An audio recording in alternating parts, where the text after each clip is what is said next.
پیارے بچوں، السلام علیکم۔ کلاس 8ویں مضمون اردو موضوع یہ ماحولیاتی آلودگی، یہ آج ہم اس کو کنٹینیو کریں گے، اسی کو آج ہم کنٹینیو کریں گے۔ تو یہ ہم نے 2 پارٹ اس کے پڑھے ہیں، آج تیسرا پارٹ ہم اس کا پڑھیں گے۔ تو سائتو یہ ہے کہ ہم ایک ہیجانی دور سے گزرے ہیں۔ ایک طرف انسانی ترقی کا ایک بڑھتا ہوا سیلاب ہے، دوسری طرف اس کی تباہ کاریاں ہیں۔ کچھ لوگ گو اب یہ جلا کر کہنے لگے ہیں کہ یہ ترقی اس کیکڑے کی طرح ہے جو دیکھتا تو ہے آگے کی طرف اور چلتا پیچھے کی طرف، اس ترقی کا کچھ بھروسہ نہیں۔ دیکھیے، یہ جو ماحولیاتی آلودگی ہے، یہ سائتو یہ ہے کہ ہم ایک ہیجانی دور سے کیا کر رہے ہیں، گزر رہے ہیں۔ ایک طرف انسانی جو ترقی ہے وہ بڑھتی جا رہی ہے اور دوسری طرف اس کی کیا ہے، تباہ کاریاں ہیں۔ کچھ لوگ جو ہیں وہ یہ کہتے ہیں کہ یہ جو ترقی ہے ایک کیکڑے کی طرح ہے۔ یہ کیکڑا جو ہے جو دیکھتا تو ہے آگے کی طرف اور چلتا کس کی طرف ہے، پیچھے کی طرف۔ اس ترقی کا کیا ہے، کچھ بھروسہ نہیں۔ موجودہ دور کے اس دور میں ہر قسم کی آلودگی سے پوری طور بچا نہیں جا سکتا ہے، لیکن اسے کم ضرور کیا جا سکتا ہے۔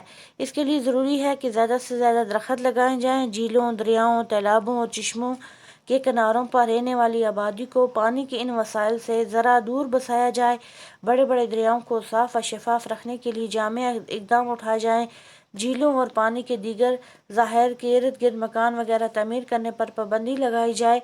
تو یہ جو موجودہ ترقی ہے اس دور میں ہر قسم کی کیا ہے، آلودگی ہے۔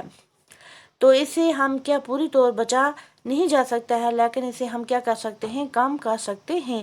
اس لیے ضروری یہ ہے کہ ہم زیادہ سے زیادہ کیا کریں، درخت لگائیں اور کیا کریں، لگائے جائیں۔ جھیلوں، جو ہماری جھیلیں ہیں، دریا ہیں، تالاب ہیں، چشمے ہیں، ان کے کنارے پر جو رہنے والی کیا ہے، آبادی ہے، ان کے وسائل سے کیا کریں، ہم ذرا ان کو کیا کریں، دور بسایا جائے۔ بڑے بڑے جو دریا ہیں ان کو صاف و شفاف یعنی کہ صاف رکھنے کے لیے ان کو کیا بڑے جامع اقدام اٹھائے جائیں۔ جھیلوں اور پانی کے دیگر جو ذخائر ہیں ان کے جو ارد گرد جو مکان ہیں ان کی جو تعمیر ہے ان پر پابندی لگائی جائے۔ کارخانوں سے نکلنے والے بیکار اور غلیظ مادوں کو کیمیاوی طریقے سے ٹھکانے لگایا جائے۔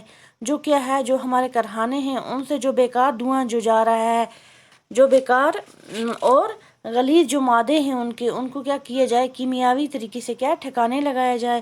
زیادہ سے زیادہ موٹر گاڑیوں میں ایل پی جی یا CNG کے استعمال کو یقینی بنایا جائے۔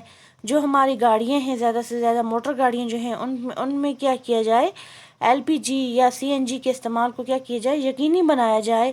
ایٹمی تجربات پر پوری طرح پابندی لگائی جائے۔ جو ایٹمی تجربات ہیں ان پر بھی کیا کرنی چاہیے، پوری پابندی لگائے۔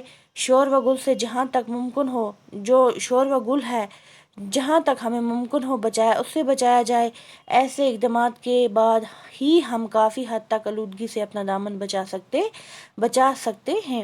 تو ہم جب تک یہ اقدامات اٹھائیں گے تب تک ہم کیا کریں گے، ہم اپنے آپ کو کافی حد تک کیا کریں گے، آلودگی سے اپنا دامن کیا کر سکتے ہیں، بچا سکتے ہیں۔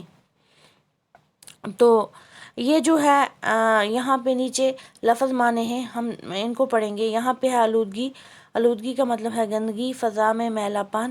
شفاف ہو گیا صاف ستھرا، بارمار ہو گیا زیادتی کثرت، فضا ہو گیا زمین کے چاروں طرف ہوا کا کرہ ماحول، مخلوق ہو گیا پیدا کی ہوئی چیزیں، مرکبات ہو گیا مرکب کی جمع، ترکیب دیا گیا کئی چیزوں سے مل کر بنایا گیا، تباہ کاریاں کہتے ہیں کس کو، بربادیوں کو، اور